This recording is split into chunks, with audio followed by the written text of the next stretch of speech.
হে আল্লাহ, 3 দিন যাবত আজকে কিছু খাইতে পারি না। আজকে কোনো খাবারের ব্যবস্থা করে দিও। ভাই ভাই, আমার কিছু খাবার দিবেন? হেট বেটা, তোর লাগি কি টাকা লয়ে বইরিছি? উফ, খালি পেটে আর হাঁটতে পারতাছি না। আরে ঢাকা এসে হাঁটতে হাঁটতে ক্লান্ত হয়ে গেলাম গা। এক কাজ করি, এই চিপস আর পানিটা সামনে গিয়ে খায় নি, সামনে গিয়ে একটা ভালো জায়গায় বসি। ভাই ভাই, একটু দাঁড়ান, আমাকে কিছু খাবার দিয়ে যান। আরে এই খাবার, ঢাকা তো আইসা বললাম, এখন ঠিকানা মতন গেলে আমার চাকরিটা হয়ে যাবো। যাক, ঠিকানাটা একটু দেখানি। কি হলো কি হলো? আরে আমার ঠিকানা গেল কই? এখন আমি কি করব? আমার তো খুব ক্ষুধা লাগছে, এখন কোথা থেকে খাবার পাবো? উফ, খিদায় পেট জ্বালাপোড়া করতেছে। ভাই, আমি গ্রাম থেকে আসছিলাম তো, আমার কাছে কোনো টাকা নাই, আমার খুব ক্ষুধা লাগছে, আমার কিছু খাবার দেন না, আমি পরে এসে টাকা দিয়ে দিব। যা ভাগ সামনে থেকে, তোর মতো এরকম 420 দিনে 1000টা আসে, টাকা ছাড়া কোনো খাবার দেওয়া যাবে না। আচ্ছা ঠিক আছে ভাই, তাহলে আপনি আমাকে একটা কাজ দেন, কাজের বিনিময়ে কিছু খাবার দিয়ে। ঠিক আছে, তাইলে তুমি আমার দোকানটা খেয়াল রাখো, আমি একটু আসতাছি। ঠিক আছে ভাই।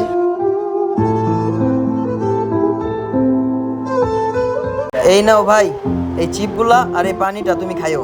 ঠিক আছে ভাই, আপনাকে অসংখ্য ধন্যবাদ। এই যে ভাই, আপনার ন্যাকড়াটা রাখেন, আমি যাই। যাক, অবশেষে খাবার পাইলাম। ঠিক আছে ভাই, এই খাবারগুলো তুমি রাখো, এগুলো দিয়ে ব্যবসা করে খাইও, ঠিক আছে? ঠিক আছে ভাই। মলম লাগাতে হলে গরিবের ক্ষতস্থানে লাগান। আমাদের ভিডিওটি ভালো লাগলে অবশ্যই সাবস্ক্রাইব করে পাশে থাকবেন।